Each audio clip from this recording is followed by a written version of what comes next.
Okay, this lecture is over Chapter 11 of your textbook, whose title is Network Scanning.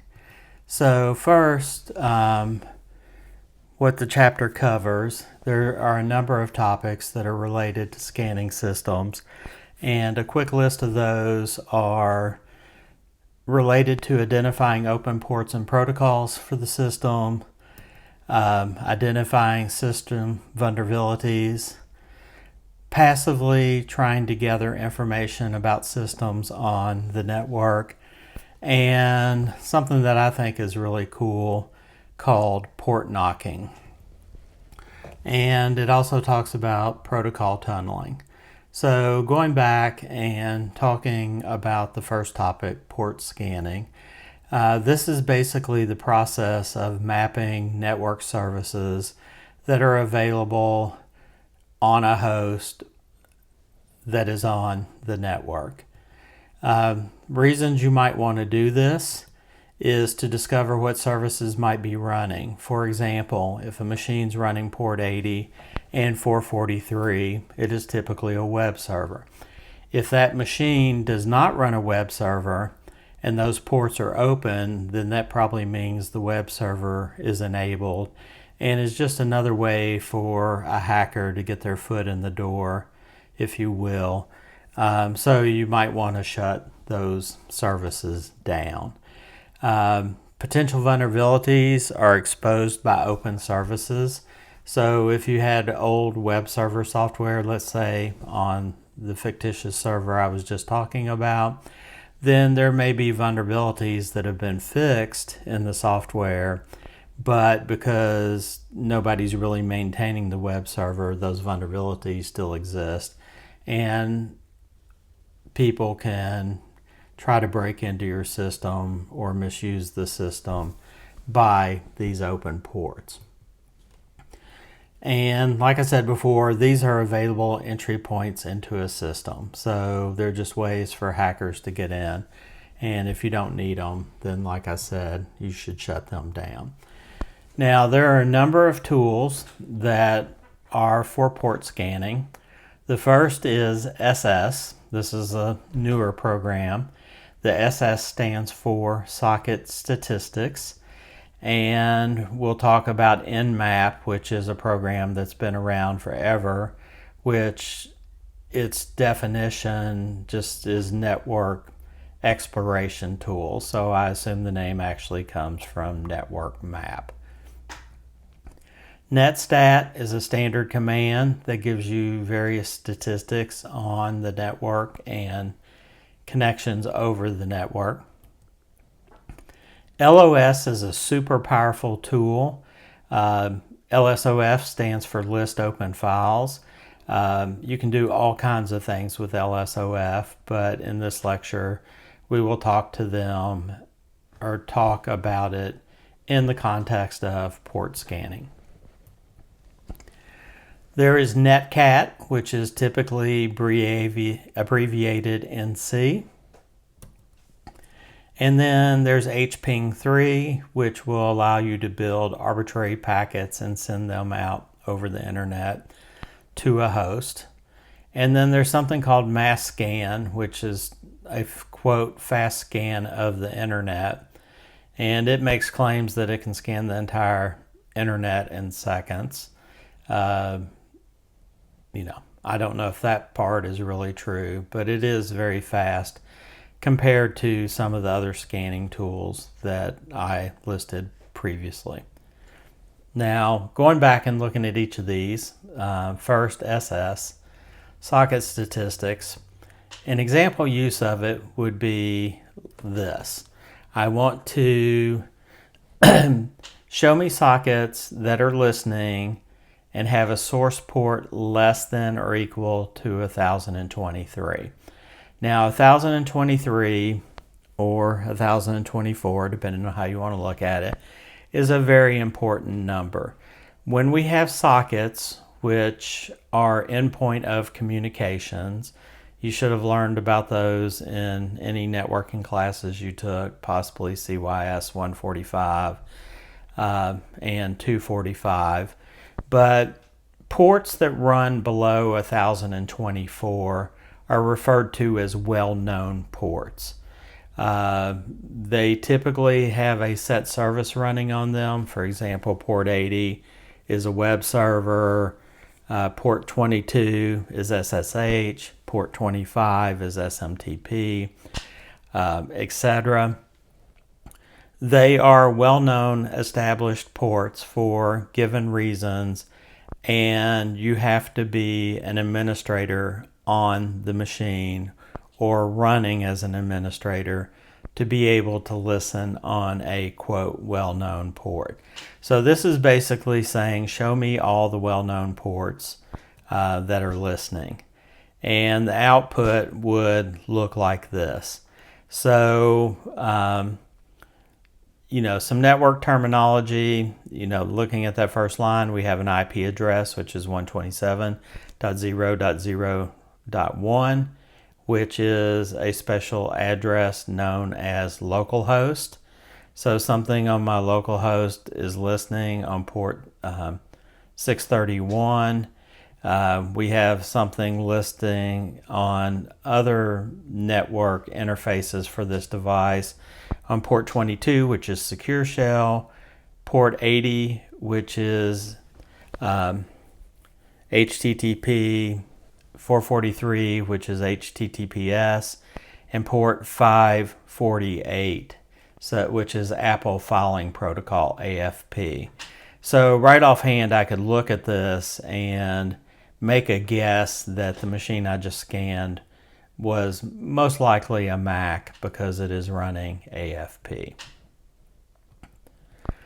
On a Windows machine in PowerShell, you can use get network TCP connection -state listening would be the closest equivalent to the command that I showed you previously. And I ran PowerShell on my Mac, and yes, if you haven't thought about it, there actually is PowerShell, which is normally thought of as a Windows thing, available for Mac OS. So I went into PowerShell and I ran the command, and this is the output I got, very similar or identical to running SS on my Mac. Nmap is a very commonly used tool. I have some examples here. This first one is called a ping sweep. Basically, you give it a range of IP addresses and it tries to ping every single address and will tell you where things responded to a ping. So, this gives you some idea of IP addresses in the range you gave that are actually up and running and accepting connections. So for this command, the output would look like this. So it went through, scanned my home network, and told me here are machines that I found up. There were 7 of them. And oh, by the way, it took me 6.22 seconds to do this scan. Notice that on that command for the IP range, I give a network number / the net mask as a CIDR. So this is a Class C scan for the network 192.168.0.0 with a subnet mask of 255.255.255.0. That is what I'll call a normal net mask that corresponds to /24 range. Another example is if I say nmap and just give it a single host name or IP address, it's going to do a port scan on that one host. So I did that for one of the IPs in my house, not really knowing what device this was, and this is what came back. So that didn't really tell me a lot. So what I did was I looked up the OUI and found out this was one of my Fire Sticks. So, so sometimes you have to do a little research to figure out what type of machine there is. This is another example. -lowercase s, capital V is a very important option. It is a services detection. So I give it an IP address, a different IP that Nmap found in my house, and told it to do services detection on it. And this is the output I got. And from the web server running on port 8080, which is a common non-root port to run HTTP on, sometimes 8000 is used, sometimes 8080 is used, sometimes 8888 is used, sometimes 8008 are used, kind of plays on number combinations of 80, the normal port that HTTP runs on. And it tells me, the biggest clue is the DirecTV function running. So this is my DirecTV box in my house. And it scanned that box, and when it scanned at all the ports, it took 16.55 seconds. The next example is a services detection on a different IP in my house, and this came out to be very similar. Notice the MAC address. It did an OUI lookup and said it's a Wisdom NewEB or NeWeb manufacturer of a NIC card. With -O, it will do OS detection. I did that on another IP address that I suspected was possibly my router or my printer. So when I ran that command, this is what came back. It said it's something running the Linux kernel. But if you look up at the MAC address, it was created by Aris Group. So that is my Aris cable modem / router is what is at that IP address.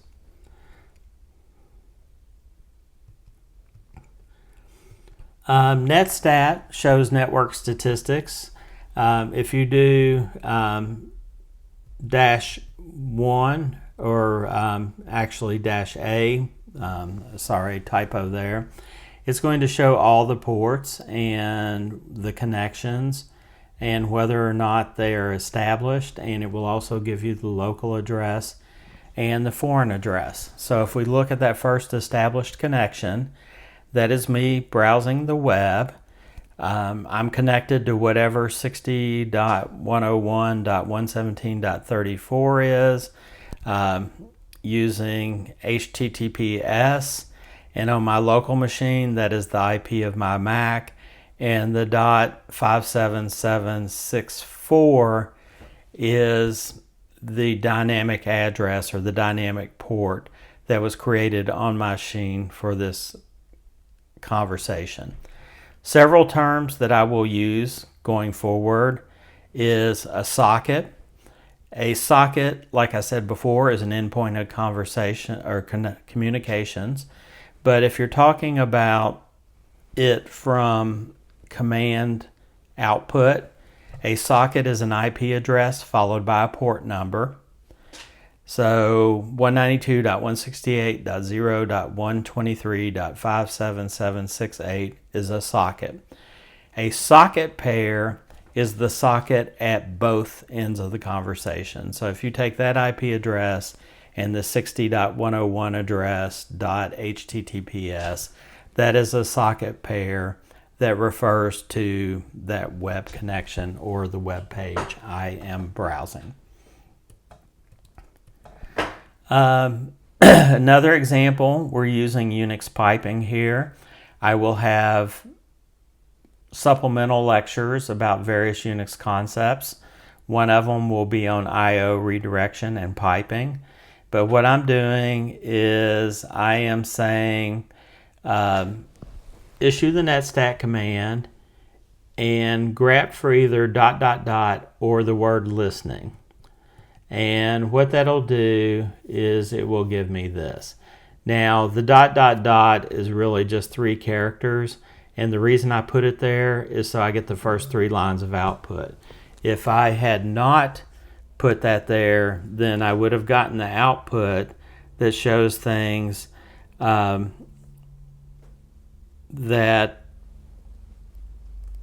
the information, but not the headers.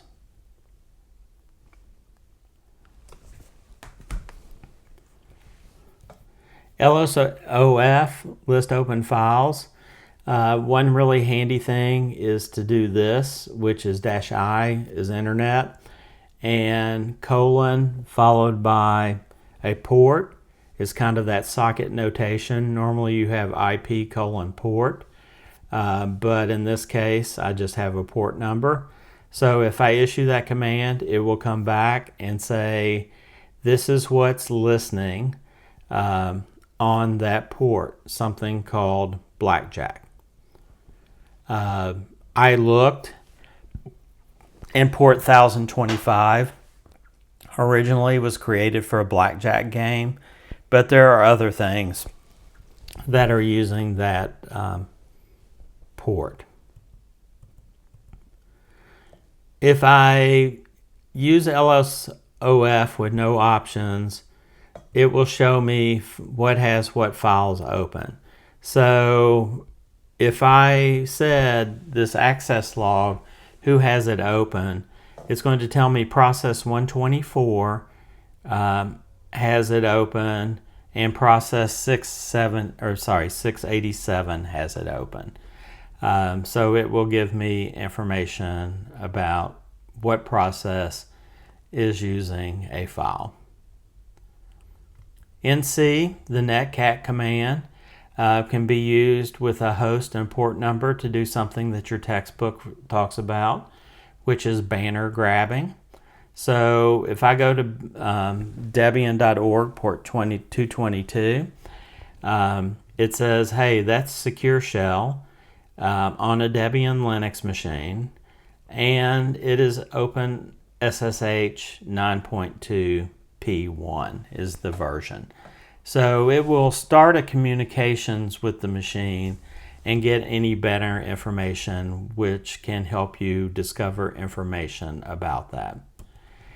HPing is really more for packet crafting than host scanning, but it allows you to craft arbitrary packets and send them out.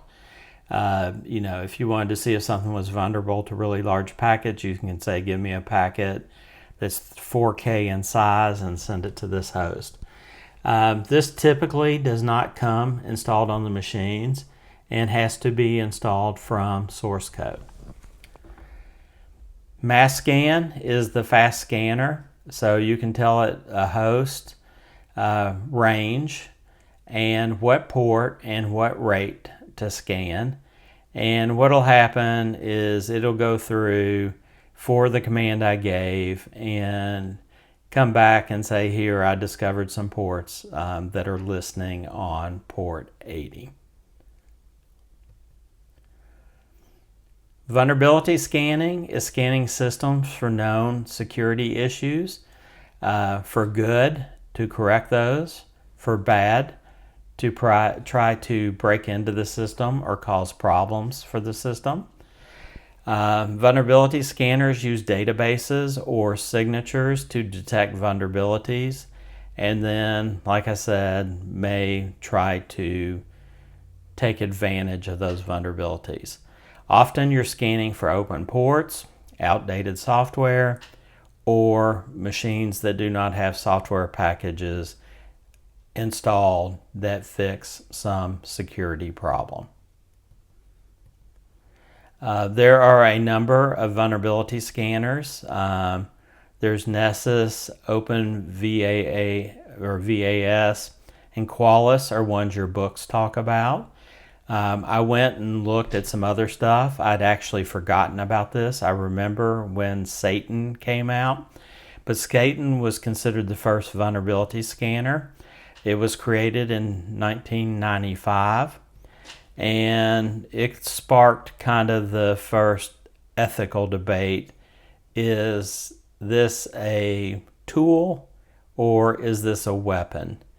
And my opinion is, depending on how you use it, it can be either.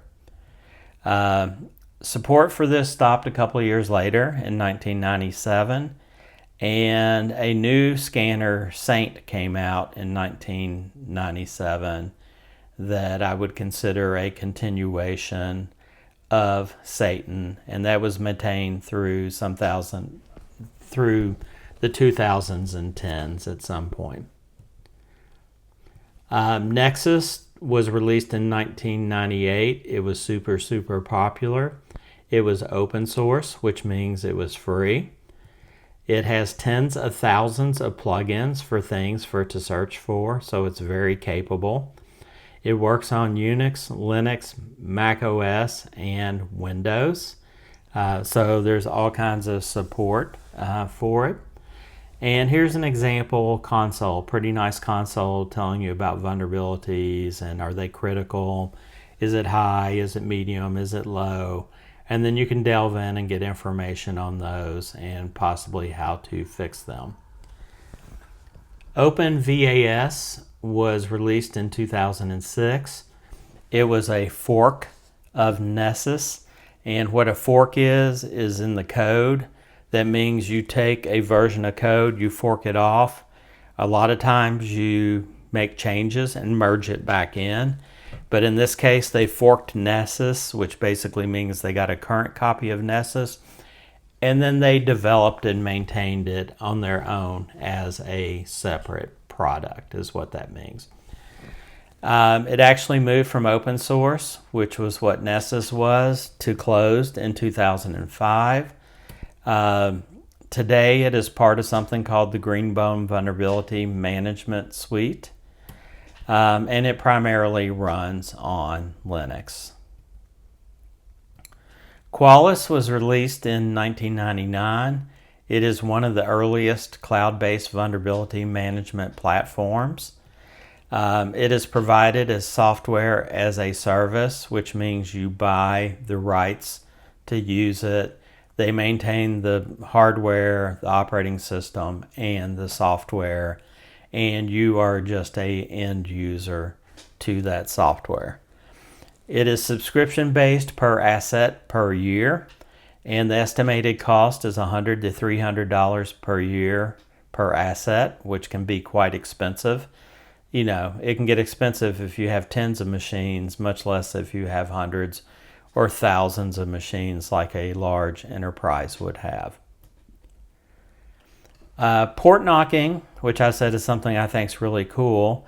This concept came about in 2003, and basically what it is keeping your ports closed and then opening them up only after a correct sequence of connection attempts or knocks are made, and then the port will be open up. And then you can port knock in a different sequence to shut the port down. So, you know, it's like a secret handshake for network access or port access. And it is accomplished by firewalls, usually software firewalls running on the machine that is being protected. So here is an example configuration file. If I get a series of connections, first to port 7000, then 8000, then 9000, within 10 seconds, then I want to issue the IP tables command to open up port 22 and accept connections. To close it down, if I get a sequence 9000, 8000, 7000s, then I want to execute the IP tables command that will reject the packet. Tunneling is encapsulating one type of network traffic inside another protocol. If you've had CIT 161 and possibly CIT 167, these would be things like sending IP version 6 over IP version 4 connections, typically because you have devices that do not yet support IP version 6. So that's tunneling or encapsulating IP version 6 inside the IP version 4 protocol and packets. There are legitimate uses for this, which are encrypting traffic across untrusted networks, which is the purpose of a VPN. There can also be malicious use, trying to bypass firewalls, doing data exfiltration, which is copying a bunch of data off a machine somewhere out on the internet, to evade detection, or something called command and control, where you have a connection to a machine and you can tell it to do things. This is how botnets work. You have a botnet, which is a collection of machines that can perform malicious activities, and you control that botnet and then say, okay, attack this IP, for example, or stop your attack. Okay, a little bit later, 3 days later, attack this different machine or this different company.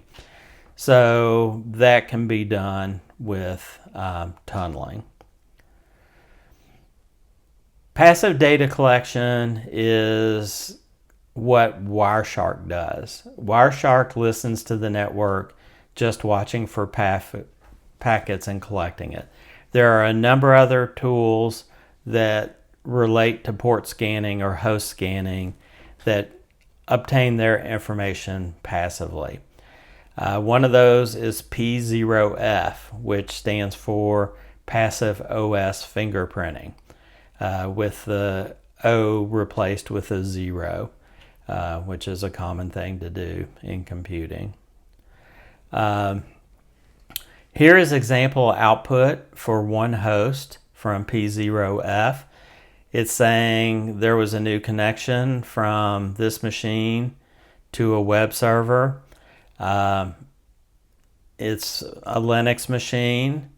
It's from Firefox, and it used SYNAC TCP signature, which is where the software gathered the information. So any connection it sees on the network, it will print information similar to this. Now, this is something I just wanted to mention. I can't remember why I wrote this, but I wrote a Perl script a long time ago that uses TCP dump to watch the network, but it then feeds it into a Perl program. The Perl program breaks apart the packets enough to get IP addresses, and then what it does is it adds host with counts into a Perl associative arrays. Associative arrays are a really cool construct, one of my favorite data types in the Perl programming language, which I taught for many years at BCTC. But these days I teach Python, and Python in a lot of ways is very similar to Perl. And in the case of Python, the equivalent construct is a dictionary. So, I haven't got around to rewriting this in Python, but if I did, I would definitely use dictionaries. What I did is I ran this, and then I did a Control-C to terminate it. It told me that while it was running, it got an interrupt. I actually capture that interrupt within my program, and I write out how many packets I looked at, and then I give a host list, appears to be in alphabetical order, by the number of times I actually saw that host. And it goes on and shows everything that the program outputted. And that's the end of this chapter's lecture.